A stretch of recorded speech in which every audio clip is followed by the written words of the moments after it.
May 1st, 2025 Senate Finance Committee will come to order.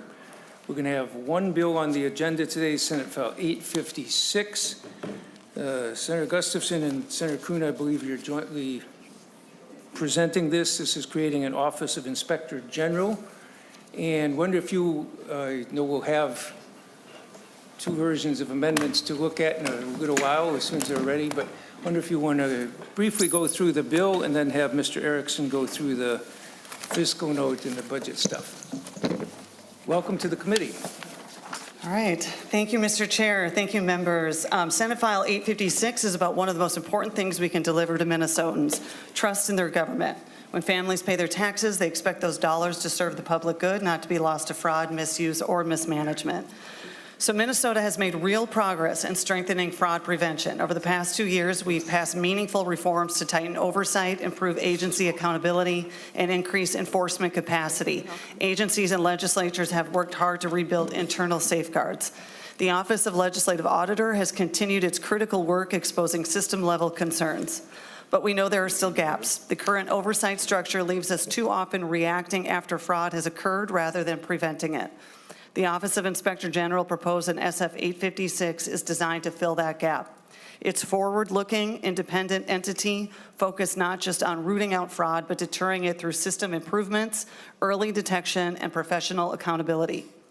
Even in a year where we're being asked to make tough budget decisions, this investment makes sense. In fact, especially in a tight budget year, we need to safeguard every public dollar we have.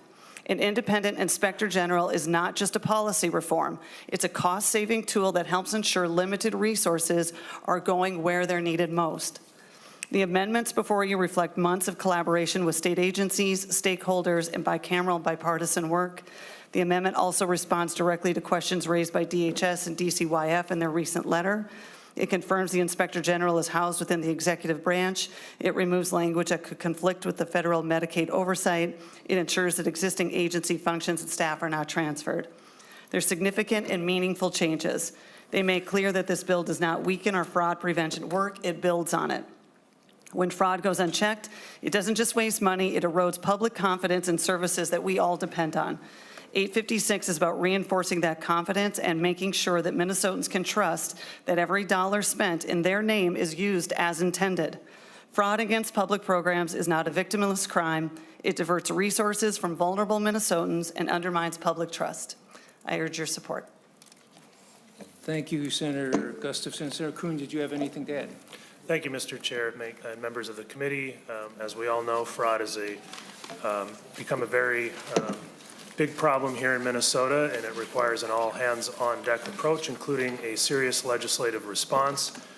Senate File 856, establishing an Office of Inspector General, is a key component to that legislative response, and I'd just like to thank Senator Gustafson for truly making this a bipartisan effort, for all of the members and staff that we've worked with through the various iterations of this bill to make it workable and meaningful and truly bipartisan. So I look forward to the committee discussion today. Thank you, Mr. Chair.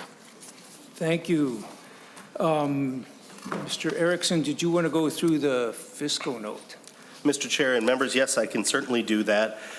You should have in front of you the fiscal note for the 51A for Senate File 856, and I'll actually just mostly skip over the first 2 pages. I think as members of the Finance Committee, you know the most interesting stuff Mr. happens Erickson, you after. also have, was handed out, I don't know if that's from you or the fiscal note summary as well? Yes, okay. I think I'll return to that at the end if that's okay. Thank you. The one thing I will flag for the committee is there is a fairly involved note on page 2 from the LBO describing some of the particular complexities of doing this fiscal note, including that some agencies began assuming costs in fiscal 26, and that some agencies may need more or less effort to comply with the requirements of the bill, but that this fiscal note was not put out enterprise-wide. So it's maybe worth your time just reading through that note. But I'll actually skip to page 5 and go through the fiscal note on more of an agency-by-agency basis. You'll see that on page 5 is the the proposed Office of the Inspector General fiscal note, with the top line numbers there being $3.034 million in the first year and $6.432 in the second year, for about a $9.5 million biennial cost. Over the next several pages, you'll see where those costs are coming from. On page 8, we see the staffing assumptions, which include an assumption that this office would be roughly half the size of the OLA when fully staffed, a total of 38 FTEs, although, again, you'll see about 2/3 of the way down a technical note saying that it may take 4 to 6 additional months to fully staff the OIG, even though those costs are being recorded over the full year here.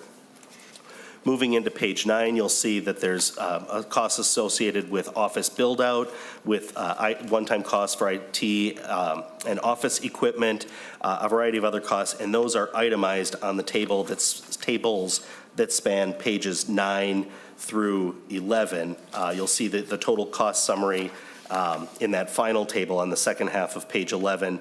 Just of note there, I think, is that you'll see substantial one-time costs in fiscal 26 for IT setup and office build-out, whereas the other numbers tend to scale up as the office comes up to full strength for staff, for office rent and utilities, and things like that. Moving to the Department of Administration, on page 13, you'll see that there are one-time costs of $859,000 each year. Those you'll find on page 15 in the table and are related to certain FTEs that admin is expected to employ in order to help stand the office up for certain functions that the office won't already have in place. These are sort of your HR and accounting type functions.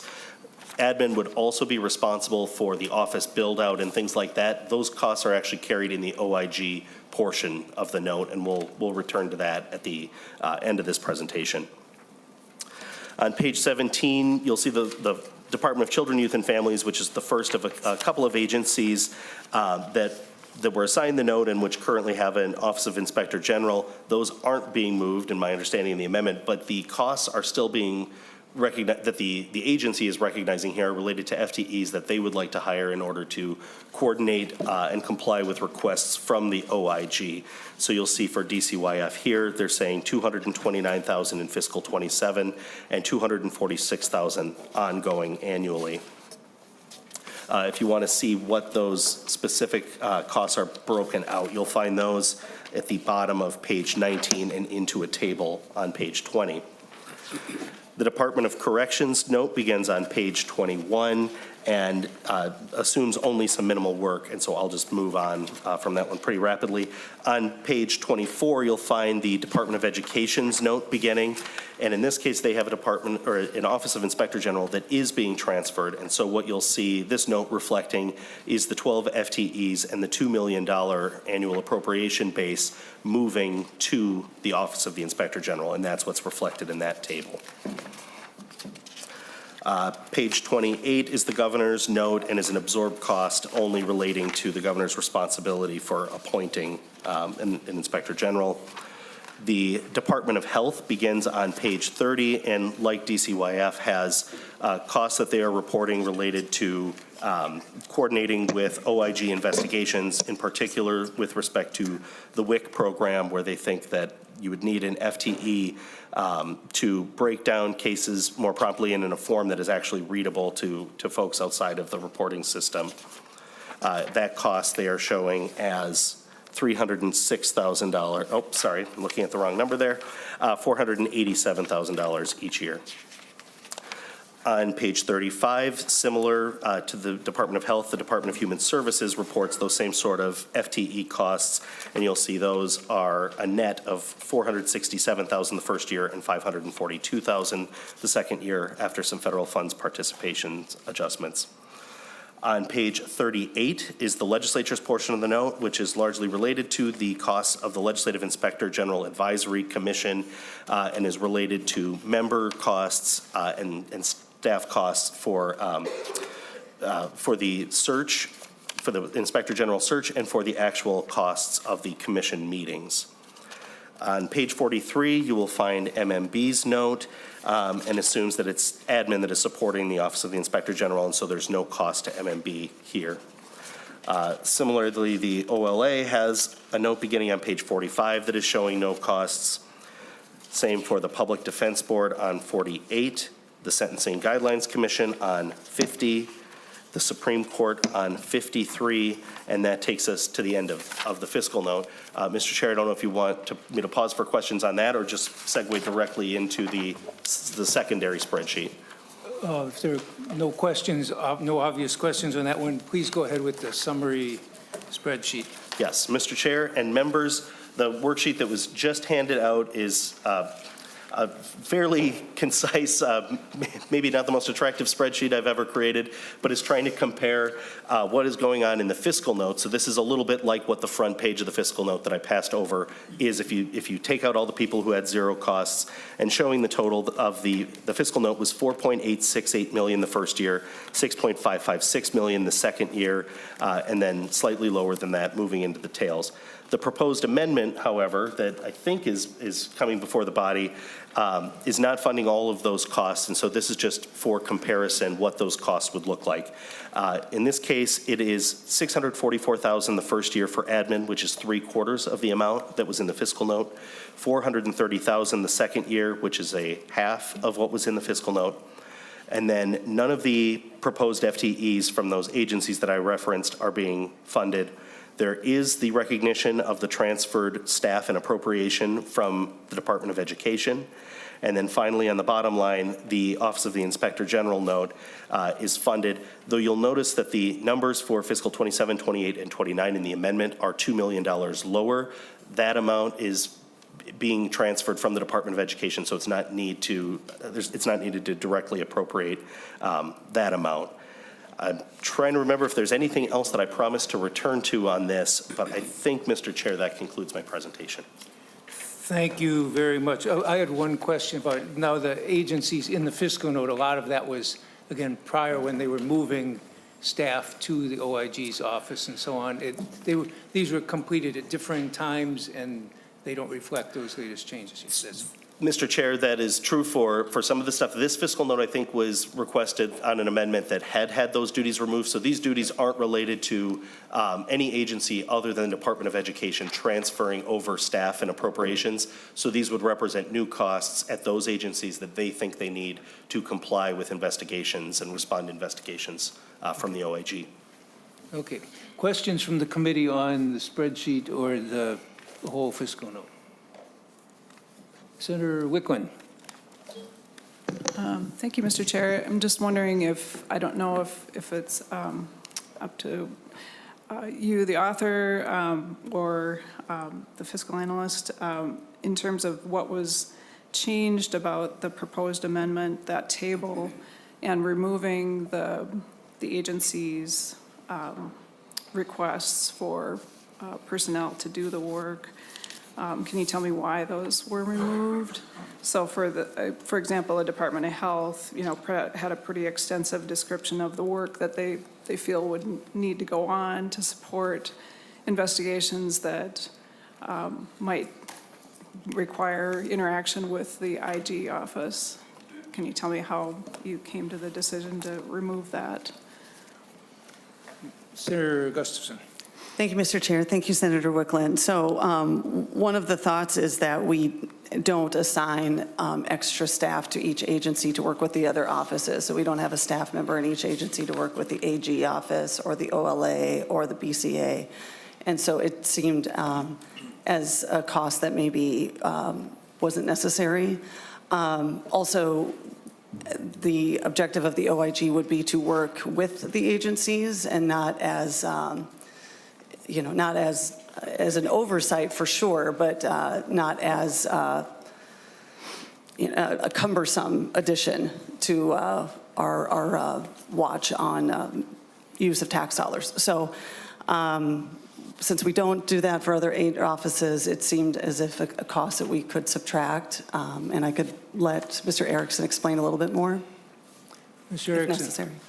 Mr. Chair and Senator Wicklund, I'm not sure exactly what I can add. I think it's best described as a policy choice to bring down some of the costs that were in the fiscal note. I suppose we could discuss alternatives about where funding might come from, but the policy choice here is not to fund the external FTEs. Senator Wickland, continue. Thank you, Mr. Chair. And then if you could clarify, Mr. Erickson, with the admin, that particular line item, how that was changed. Do you know, was the choice to, the Department of Administration talked about having an implementation office created to be able to support the process of implementing the IG, the Office of Inspector General, and how that would be supported by a director and staff. Do you know, is that something that is included in the 644 and 430 numbers, you know, for the first biennium, that 1,074,000? Mr. Chair? Mr. Erickson. Mr. Chair and Senator Wickland, yes, I do think I can speak to that one. So you're correct, the fiscal note is assuming there's some stand-up office there, and the numbers are not completely there. I think the thinking in part is that the Inspector General probably won't be appointed until February, and so maybe the admin won't need the full amount that was reported in the fiscal note in that first year. That's 3/4 of the amount.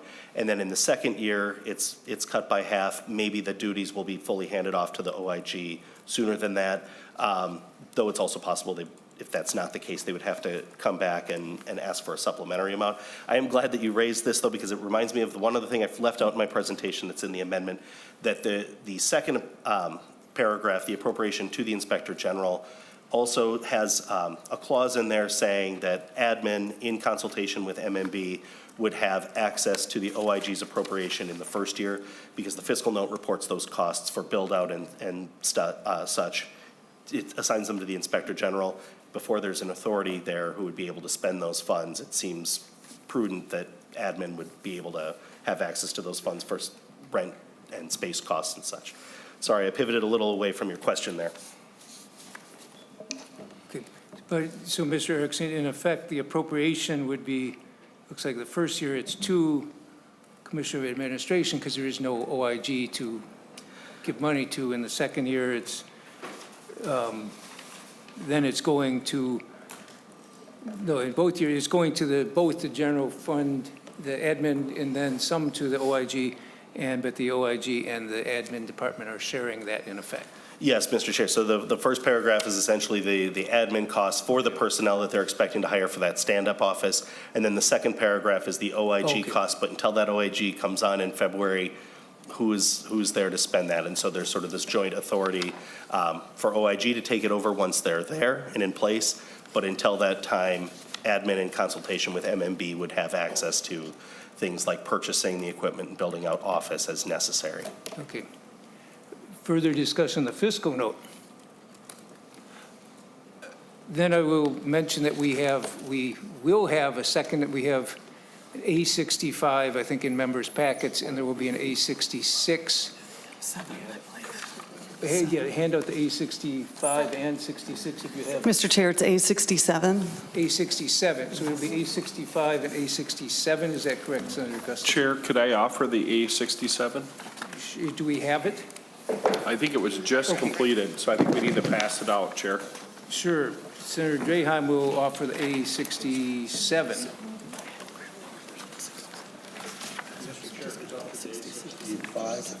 Pardon? We haven't had that offered yet. I think Senator Murphy will offer that one, if so, but I want to just have them both in front of us. Sure. So we can have the discussion of the policy here and so on. And I will, I talked with the author about this and so on, and that is that I think we should discuss both of them, see if we can come to some sort of agreement. If not, that maybe people take a look at these and we lay the bill over till sometime, maybe early next week, to deal with it. But let's play it by ear, see how the discussion goes and so on. Senator Draheim, since you asked first, you want to explain the A67, and then once we get through explanation of one of these, and Senator Gustafson, if you or Senator Kuhn or whoever wants to go through it, once we go through all the parts of it, there are only a few differences between 65 and 67, if I'm correct. Okay, so Senator Draheim, do you want to explain it, or you want? Go ahead. I can give the cliff note, and then maybe we could have our good counsel. And Chair, I just want to give a shout out to the nonpartisan staff. We've been meeting on Tuesday nights. They have been there trying to control us and giving us great advice, trying to reel us in a little bit. And it's truly been a team effort between both bodies, both sides of the political aisle, and then, of course, our good nonpartisan staff. But to be brief, on the original A64, which turned into the A65, there were a couple minor changes. On page 7, line 5, we have a report to the auditor. And originally it said, or the Commissioner of Human Services for reports related to Medicaid. And that was my suggestion, was to change the or to an and. So in the 67, we have that for page 7, line 5, and page 7, line 6. And then the other change has to do with page 6, lines 8 and part of 9. And that has to do, and I think this will be the line that we have the most discussion on page 6 of the underlying bill, line 8, it says, after the comma, seek a court order to freeze or stop distribution of public funds. And in the new amendment, the A65, that language was removed and the whole language was changed, but that's the underlying debate that I think we're having, and I think we need to have. We need to get it right, but maybe nonpartisan could give a better description. Ms. James, do you want to walk through the entire amendment, and then maybe you could also do the differences in A65 and 64. Please go ahead in whatever way you think is easiest to help explain this. Start with A67 and then walk through the changes between it and A65. Okay. Mr. Chair and members, on the A67, line 1.2 is a clarification that the new office is in the executive branch. And then, excuse me, lines 1.3 to 1.5 and several other lines later on are clarifying conforming changes resulting from an amendment that was taken in rules to make the governor the appointing authority instead of the chief administrative law judge. So that's what lines 1.3 to 1.5 of this amendment are. Beginning on line 1.6 of the A67, it sets a timeline or a process for filling the inspector general position when it's vacant. That goes down to line 1.15 actually.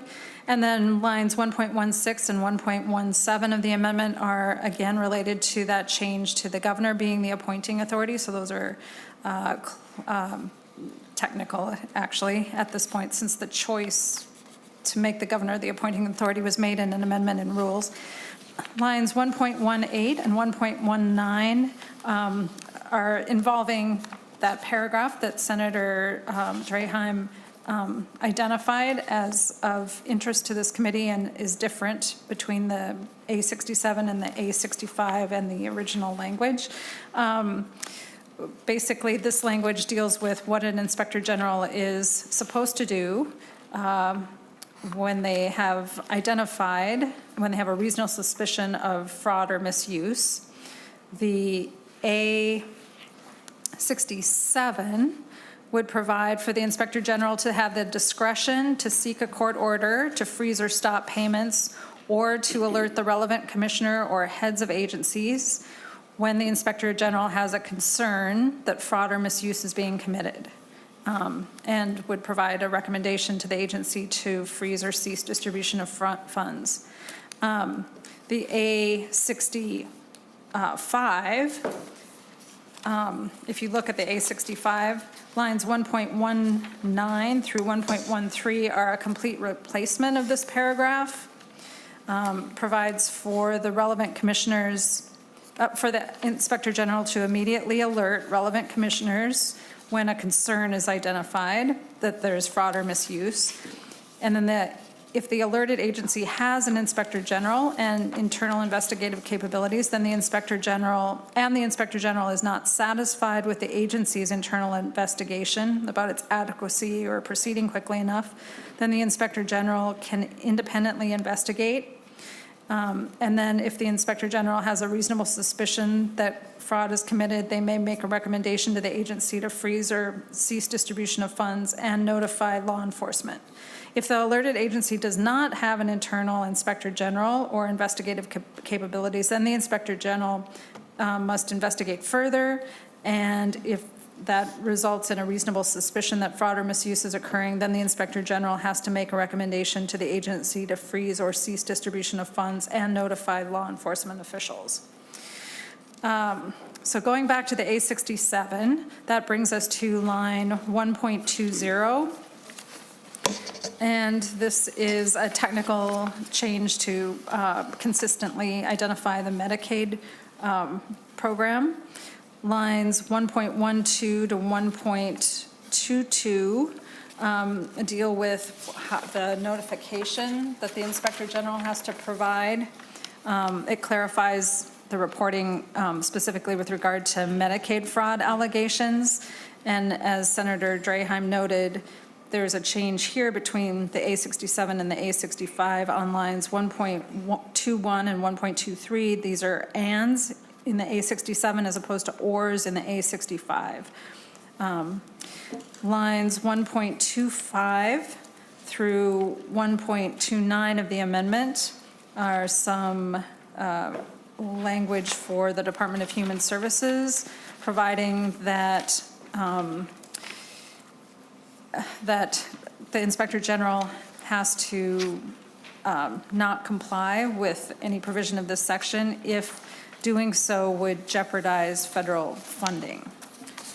On line 1.3, and that's for the medical assistant program, or if it would result in a lower level of coverage or reduced access for medical assistance enrollees. Line 1.30 of the amendment is about the treatment of data. It allows the Inspector General to share not public data with the Commissioner of Human Services.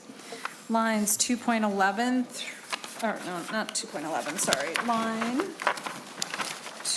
2.1 through 2.2 of the amendment are, again, changes dealing with the governor being the appointing authority. Line 2.3 to 2.4 is conforming for the vacancy provision that we added above. Lines 2.5 and 2.6 of the amendment are about the, again, conforming changes to deal with the governor being the appointing authority. Line 2.7 to 2.8 provide for no employees already in the bill, no employees of the Department of Human Services are transferring. Lines 2.7 to 2.8 also say that no assets and unused appropriations related to those positions are transferring to the new office. Lines 2.9 to 2.10, well, 2.9 to actually 2.12 are the changes that are needed to say that no positions from the Department of Children, Youth, and Families are transferred.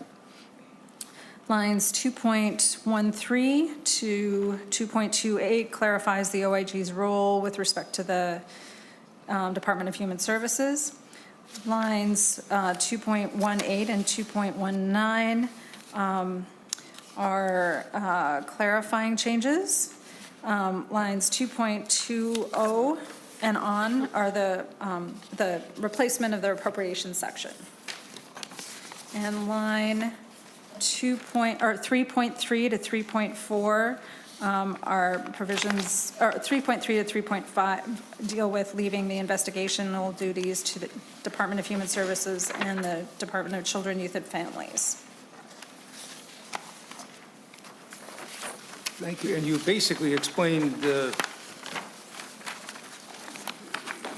can I ask if I'm interpreting this correctly, that the differences between the two amendments are the brief language on between 1.18 of the A67 and those two lines there, and then the lines 1.19 and 1.30 in the other amendment.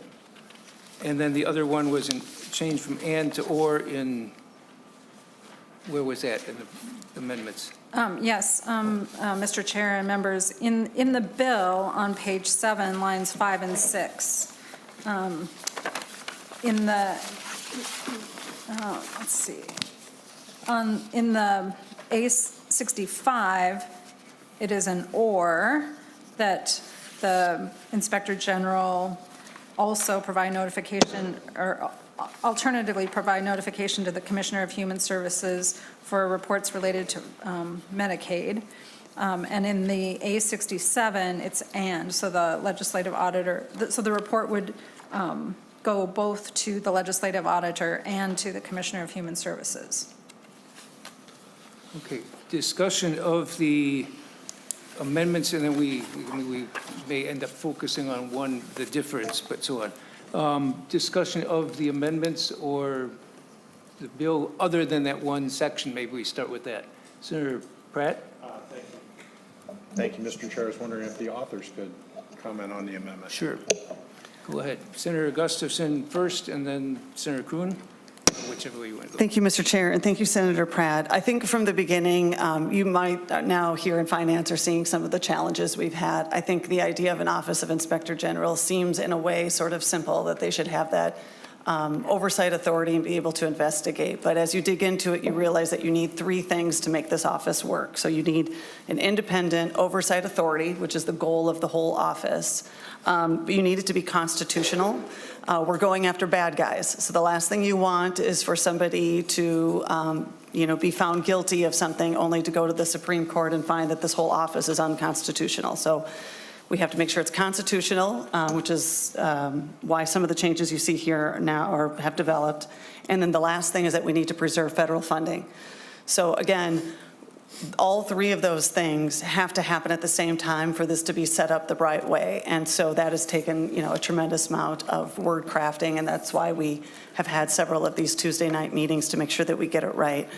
So as we're sort of swimming in all of these amendments, I think that's what you're seeing here, and really anxious to hear what concerns or questions you might have about some of these things that we have been in the weeds about for a while.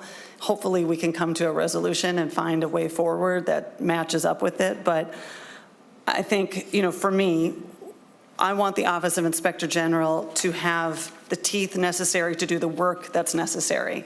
So they really do need to be an independent oversight authority who has access to investigations, and any public or private entity that receives taxpayer dollars is under the jurisdiction of IG and has the potential to be investigated to make sure that those dollars are going where they're supposed to go.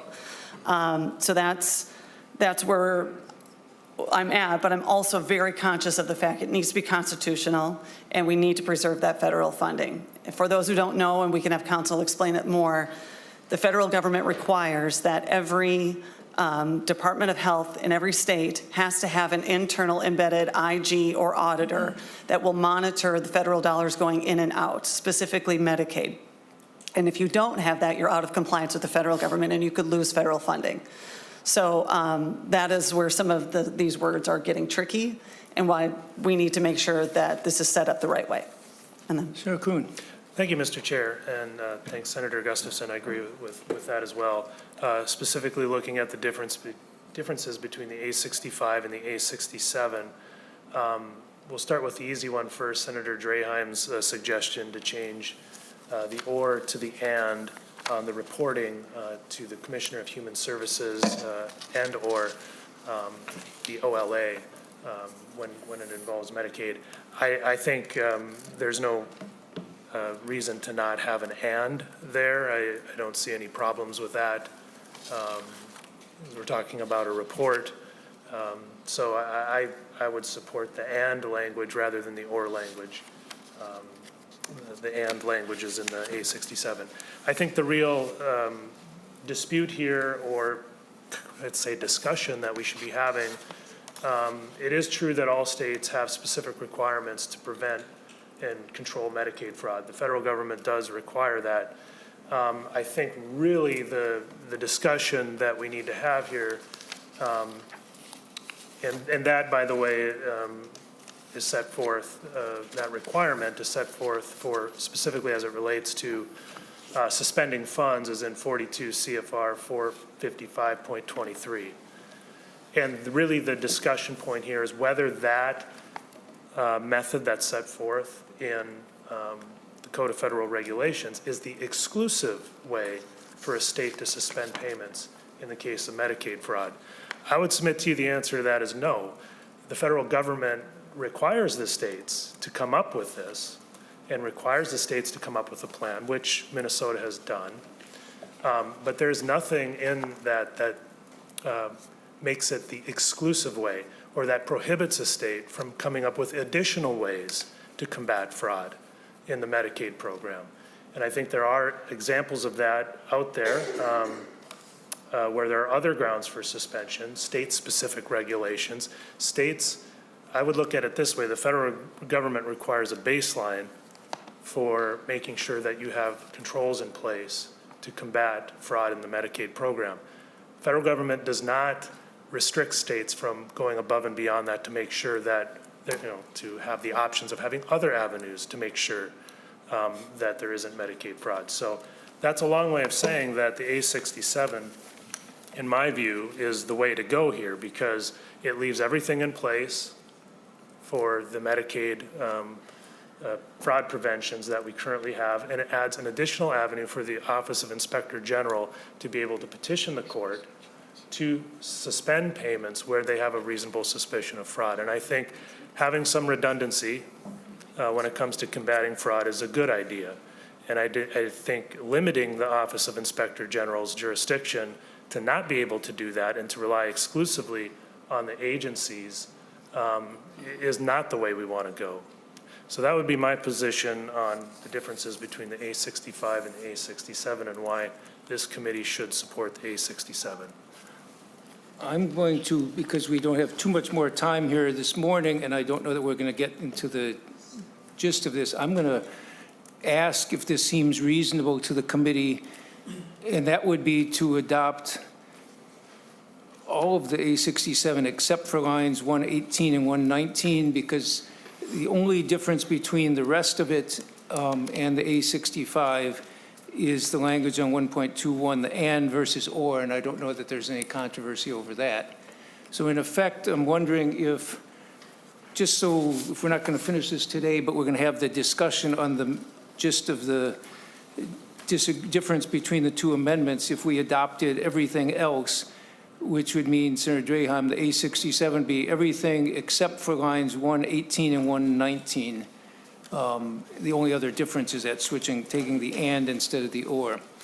On that suggestion, I would need somebody to move that. If so, Senator Draheim. Senator, Joe had his hand up before. I'd like to hear him. Sure, go ahead. Mr. Chair, it's okay. You can go ahead. I was just going to ask Senator Kroon a question because I think I heard him say that redundancy is good. And I wanted to make sure I truly heard that correctly because we were just talking about that because we wanted to understand if that's what you said. Maybe I misheard you, that's possible. But did I hear you say that redundancy is good when you think in terms of the two agencies or investigative possibilities going forward? And if I heard you in error, if you could correct us, that would be great. Senator Kroon. Thank you, Mr. Chair. Thank you, Senator Champion. I think my comment was getting at the fact that we shouldn't limit the Office of Inspector General's ability to petition the court to suspend payments when it has a reasonable suspicion of fraud that's taking place. That was my comment there. That, as it relates to redundancy, there would be nothing in here that would prohibit the agency from following existing law in doing that as well. So it would just be adding the Office of Inspector General to have that office have the ability to do it as well. I want to continue that discussion. That's a lot of the gist of what we're going to be talking about. But I want to ask, just so we have fewer stuff here, if there's any disagreement with accepting all of the A67 except for those two lines, which would be then discussed in conjunction with the other lines and the other. Senator Pratt. Thank you, Mr. Chair, and I'm just kind of wondering if you can maybe give the committee, you mentioned in managing our time, can you tell us how much time we have in this committee, and would the plan be to adjourn and bring it up another day, or to recess? I believe I have not talked about, we have until 10 this morning, and I have not thought about coming back later today, but I talked with Senators Kroon and Gustafson, Draheim. We were talking about maybe, assuming there's no quick agreement on that one big dispute here, or difference between the two, that we lay the bill over and we take it up early next week. Senator Murphy. Thank you, Mr. Chair. One of the elements of this work that I've admired the most is the very methodical approach that the author and authors have taken. You have been working on this since before the session started. You've been working with intention across both bodies. You just have done, I think, the kind of legislating on an important policy issue that hopefully yields the result that we all want. And I admire that so much, and I'm so grateful. And we're the Finance Committee, and we're all maybe just a little blurry-eyed today. And I do think that it is right. There's a question that's being raised. It is a little complex. We're not all Health and Human Services experts, and perhaps it would be the right thing for us to, put the policy in the order that Chair Marty is talking about, and then giving ourselves the time to reconcile in the thoughtful way that you have been, rather than try and move us in the next 20 minutes into a position. Your diligence and thoughtfulness on this, yours and others, including Senator Draheim, Senator Kroon, and others, I think is yielding, and Senator Wickland, I want to call her out as well, because I know she has been also involved with you, especially on the human services area, is yielding a strong result. And I hope that we don't forego that now in a rush. Thank you. So I guess what I'm wondering is, Senator Draheim, Senator Wickland, anyone, is there concern if we would adopt everything in the Draheim amendment except the 1.18 and 1.9, which would mean all the appropriations, all the technical changes, and I don't want to call them all technical, but the conforming changes and other things. And the only difference between the two, other than those two lines, are the words and instead of or on lines 121 and 122. I think the appropriations are the same in both. Yes, yeah. I'm just saying you didn't mention that it would adopt. Yes, I thought I did say that. Maybe I said the wrong words. Yes, it would include all the fiscal stuff and the other technical changes. Senator Wickland. Mr. Chair, I just want to say I don't have a problem with changing the or to and. I think that's reasonable change.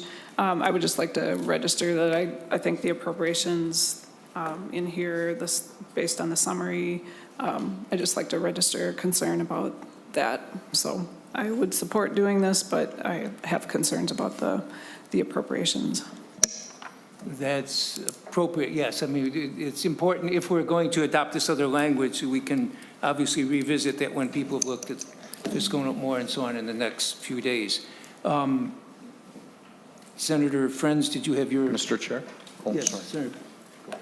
Senator Friends first. I did, Mr. Chair, happy to make it after we finish with the A67, but just want to put on the record that we're talking about some serious bipartisanship here. Some of us are running around saying why bipartisanship is a good thing. We've got both parties represented at the table. We got a bill both parties want, efficiency, fair play. Those are bipartisan virtues. And in that spirit, Senator Draheim, Senator Wickland, I'm confident that this kind of stuff can get worked out and that we can go to Minnesota and say, hey, we did this. And not only do I think this would be good legislation for the state and serve the state well, even if all you care about is money, but send a little bit of a signal to both chambers here in Minnesota that it's okay to be bipartisan once in a while. Once in a while, that really serves the people, and I think it's a signal they might appreciate. So I guess that boils down to I'm a yes on the A67 if these fine senators work it out, Mr. Chair. Senator Pratt. Thank you, Mr. Chair. In consulting with counsel, it seems like we could divide the amendment rather than amend the amendment. So we could vote on the pieces that, Sure, that would- that we find agreeable, and then we can lay the rest of the amendment on the Only table. reason I said that was because you have the other amendment, and we delete all those other sections of the other amendment effectively too. So, Mr. but- Chair, I move that we divide the amendment and have counsel describe how we would divide Yes, that amendment. you don't have, you can just ask that we divide it and send it council. Go ahead. Thank you, Mr. Chair. Looking at the A67 amendment, perhaps the easiest way to describe it, the division would be to remove, to separate out lines 1.18 and 1.19 into one portion and the remainder of the amendment into the other portion. And because it's a Senator Draheim amendment, he would get to select which portion to vote on first. And Senator Draheim, I will encourage you to take the bigger part first because that's the part we've agreed upon. Chair, I have learned a long time ago to agree with the chair, so. Senator Draheim moves the A67, the portions of A67 other than lines 1.18 and 1.19. Is there further discussion of that? If not, all those in favor say aye. Aye. Opposed? Motion prevails. That leaves us with two lines from A67 and the comparable portion on A65 is the bottom of the first page of A65, 119 through 130. Discussion on that, and this is something that I think author mentioned is sort of the part we have to deal with, how we relate between the agencies and the Inspector General. Discussion on this, we have about 15 minutes to go, and then people will have those two things to sit on unless we have agreement before then. But Senator Pratt. Thank you, Mr. Chair. And you know, I've mentioned, and I'm sure people are getting tired of hearing me say, you know, I worked in fraud prevention for, you know, close to 10 years, leading a team that not only had its impact domestically across the country, but in some cases had international implications. And so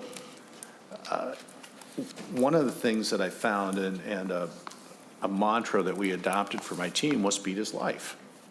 When you're addressing fraud, when you're trying to stop some of the things that we've seen, the ability to address that more quickly rather than putting in additional procedural barriers is crucial into how we protect and are good stewards of taxpayer funds. In fact, we just saw another example yesterday in Minneapolis where about $3 million in fraud happened. And I want to make sure that we are looking at it in that lens. You know, I'm hoping the authors can you know, go away and work this out. And I'll have a couple of questions for the authors, I think offline as we continue to discuss the two lines that are separated out and we're expecting to lay on the table. But I think it's, you know, I want to echo what Senator French said. I think, you know, I want to commend you and your entire working group. And I know there are other senators not at the testifier table that have been part of that. I think Senator Draheim, you've been a part of that group as well. So thank you for that work. Thank you for reaching across the aisle, because I think this is a bipartisan, nonpartisan issue. It's a value we all share, and we should approach it that way. Discussion on that. Do either the authors of the bill have, okay, other comments from members of the committee? If I will comment some in a minute. Just go ahead, Senator Wickland. Thank you, Mr. Chair. Yeah, I'd I'd say, I think this is a really good opportunity to work together and to work in a bipartisan way to try and move us forward in more effectively addressing, program integrity, fraud, misuse. But I have really strong concerns about leaving the language that would be left in, according to the A67 amendment, and giving the new Office of Inspector General the ability to take action, to, go seek a court order without alerting the relevant commissioners, which is what it states now, if it is left as an or alert, relevant commissioners. And, I base that on, we want to be able to address, the problems in the system. We want to address if there are providers who are taking action in medical assistance program that's fraudulent. But we also need to consider that these programs affect individuals in our community, and, in the Medicaid program has over 1 million Minnesotans who are enrollees in the programs. And when we seek to get a court order based on a reasonable or a concern about fraud, I just think that there are a lot of steps that should happen before that happens.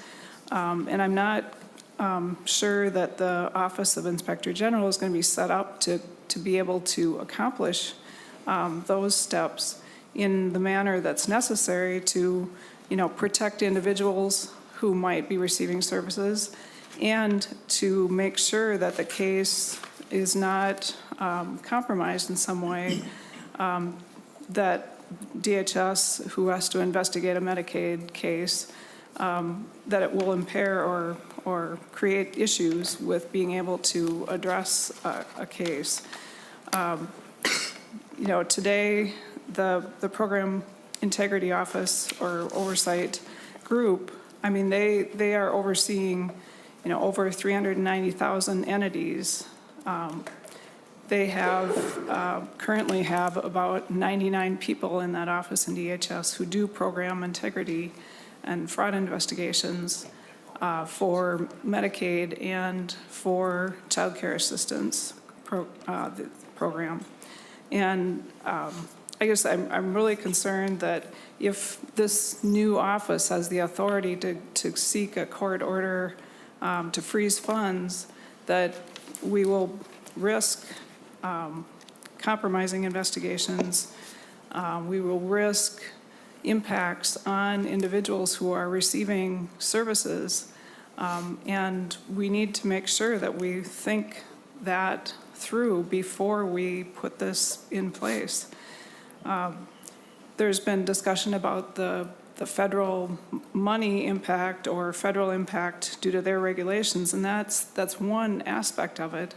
But I think the other aspect is that a compromised investigation could undermine, as stated in the letter that we received, it undermines our shared policy goal of rooting out bad actors and doing, so it isn't just consistency with the federal requirements.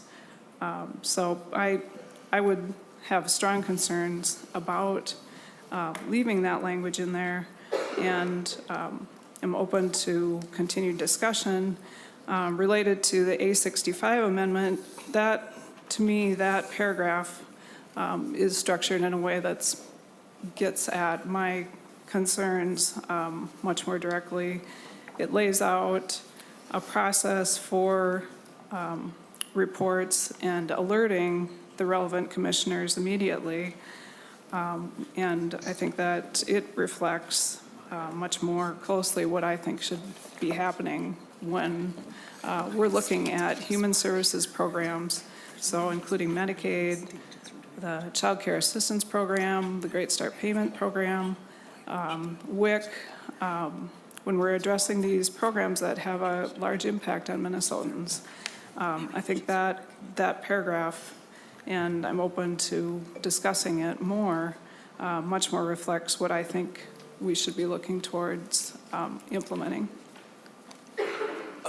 If I can, do you want to, did you have a comment? If not, I wanted to comment some on the general picture here.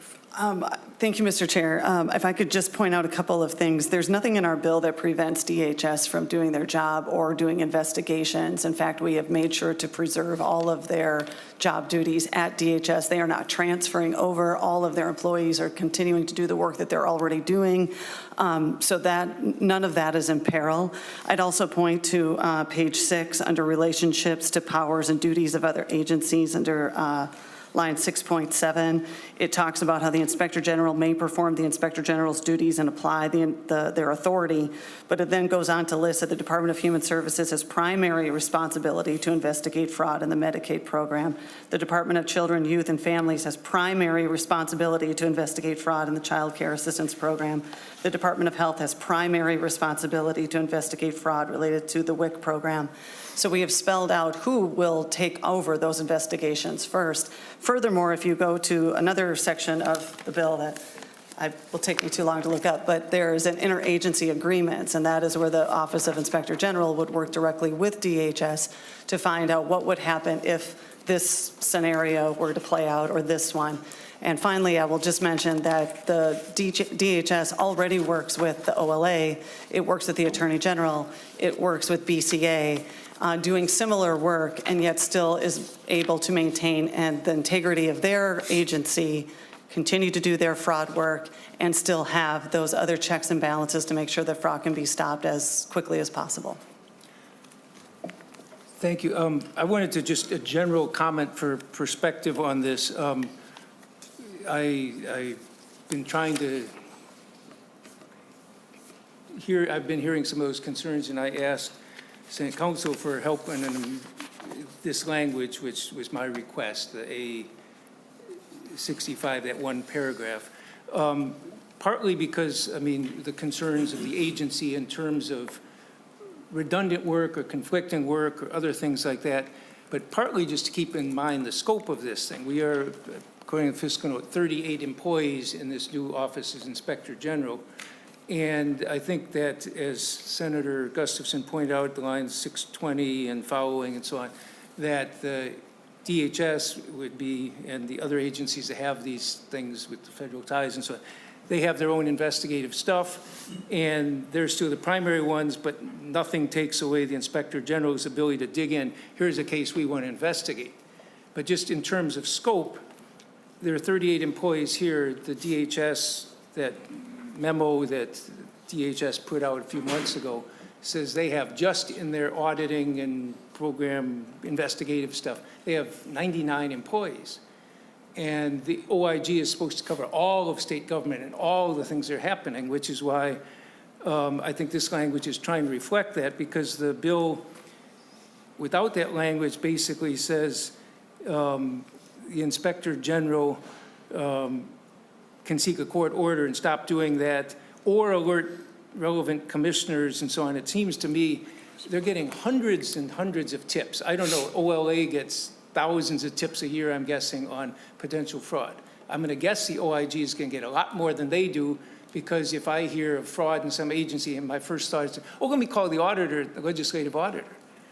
If you have an office as Inspector General, I think they're going to get flooded with tips and phone calls and concerns, many of which are not going to pan out in any way, but it's going to be thousands of them. And instead of, this sort of makes the assumption that they're going to start investigating these, and when they have a third as many people, just as the Medicaid program has, it seems to me that what we want them to do is have the power you have in here. If they see something in the language in this, in the A65, the language that if they're not satisfied, they turn it over immediately. They immediately share those tips. And if they feel the agency is not doing adequate or not moving fast enough, they can dig in without anybody's approval. They just go into it. But recognizing out of the thousands and thousands of cases they look at, they're not going to be able to do more than a handful. And if so, why don't you just alert the agency right away? And if they're not doing their job, step into it. And again, this also does take out that provision that I think several of you have pointed out, that seeking the court order. Senator Kuhn, you're saying that it's not a clear ban on that in federal law, but the question is, I mean, it's a question of, do we want them to dig in where we feel the agency's not doing its job?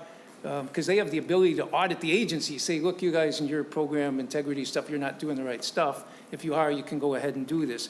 But that's the nature of trying to do this. One, to reflect the concern about the federal agency, federal approval, everything else. But also the other one is saying, look, you're going to be flooded with these. You're not going to have the staff to do it. You want to focus on a handful of things. And instead of redundantly, we'll do a half-baked job on top of what they're doing. And two people, more eyes looking at it's a better thing. But this is not a cheap endeavor to create this office. And you're trying to rein in the costs because of that. But in order to deal with all these things, just thinking from a big conceptual picture, the first thing you want to do is tip off the people who ought to be doing this, and you hope they are, and you're tipping them more things to get into, but make sure that happens. So that's the concept behind that. I just wanted to put that out because I had asked Senate Council late last night to try and come up with this language after having talked with Senator Gustafson and talked with others about this, and so that's the nature of where it came from. It's not a surprise or anything. I apologize for how late it was, but I've been trying to do it. Senator Kuhn. Thank you, Mr. Chair, and thank you for this discussion. It's very helpful. I started talking about the legalities because that's kind of what I do. But there's a policy consideration as well, so I appreciate that. And I think what we envision is a collaborative approach between the OIG and the agencies. That would be ideal. And so I think I don't think there's anything inherently wrong with the alerting the heads of agencies and some of this language that's in here. I would say that, if you start with the fact that, the Department of Human Services has primary responsibility to investigate the fraud, and you talk about the interagency agreements, I think that sets the tone for, yes, that they are the primary agency that's going to do that work. As it specifically relates to suspending the payments, I'm personally, speaking for myself, not opposed to alerting heads of agencies and having a collaborative process in place before that happens. I think really the crux of the issue is whether you limit the jurisdiction of the Office of Inspector General from having that tool. So you could build into something, potentially a compromise in this whole discussion that we're having, is you build in a process that looks something like the language that you are proposing in the A65 without taking away the ultimate ability for the Office of Inspector General to eventually seek a court order. That could be a compromise how we move forward on this. Are there further comments? We're going to quit in a couple of minutes. And before that, I'm going to ask Senator Draheim, will you withdraw your remaining portion of your amendment? Because we haven't, it's before us. And we also had Senator Murphy, and I can't really take two amendments at one time, but I'd asked, she was going to move the A65. But so we can just. Chair Marty, I'd like to remove the remaining portion of. So, yes. So. Mr. Chair? Go ahead, Senator Pratt. Couldn't we just table the amendment and come back to it and still move on? We're going to. Rather than remove those sections, because we divided the amendment, we've already adopted half. Can't we lay the amendment on the table and just bring it back up at a later time and still do the work that we need to do? Sure. So except I would for make the motion that we table the remaining portions of the A67 amendment. We can table, Senator Pratt moves, we table instead of lay it on the table, so we can take that up. We're still going to be discussing both language. I don't care which order we do it, but Senator Draheim, you have to unwithdraw it, and then Senator Pratt wants to vote to table it.